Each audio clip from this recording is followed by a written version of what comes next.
And he does one other surprising thing. He tried it himself.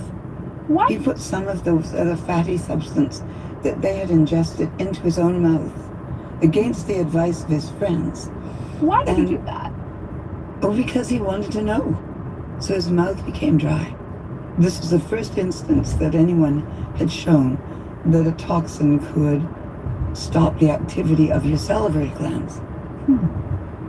Wow.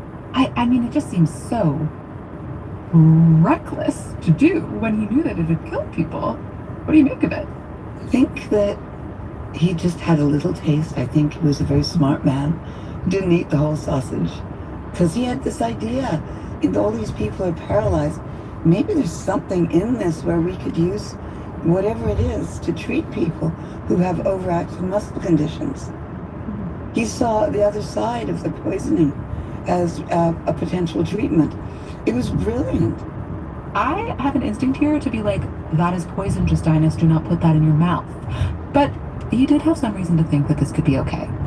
Another doctor had actually written this idea down a couple hundred years earlier, Paracelsus, the father of toxicology. He wrote this famous line that kind of sounds like a riddle. What is there that is not poison? All things are poisonous, and nothing is without poison.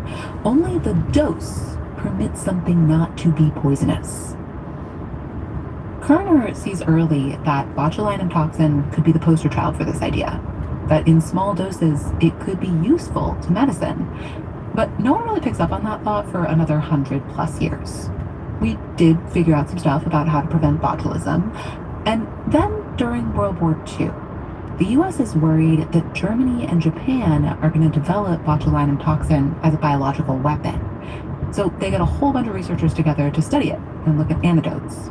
One of them, a guy named Ed Shantz, is able to isolate the toxin from the bacterial sludge that it grows in. After the war, he makes a whole batch of it in his lab in Wisconsin. And he was actually quite noble and supplied it to people who were wanting to do research on botulinum toxin. And he sent, I think, 100 milligrams to Alan Scott. Alan Scott is an ophthalmologist. And he has this idea that botulinum toxin could help cure strabismus, that condition where one eye turns in.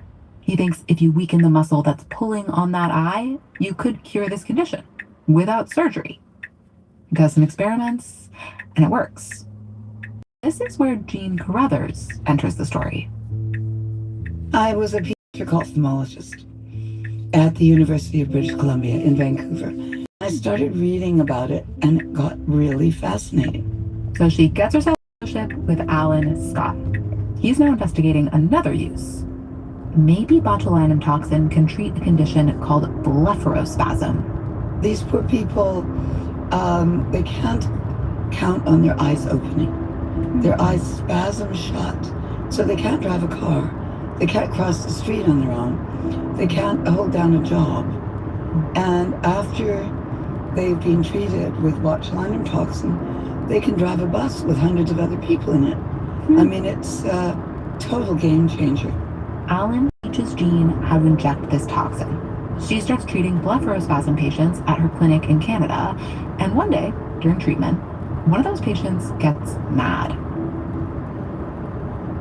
She said, "You didn't treat me here," between her eyebrows.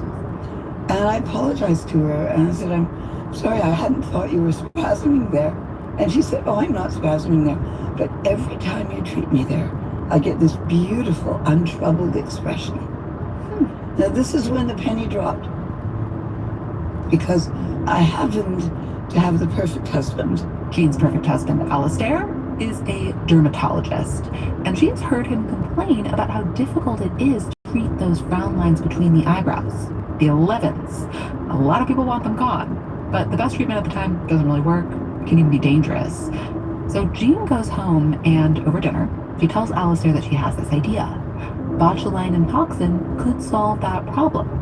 You freeze the underlying muscle, you get rid of the wrinkles. He is interested, and they put together a study to test it. They need 18 patients to sign up, and that is not happening. Most people in the world were running a mile from it.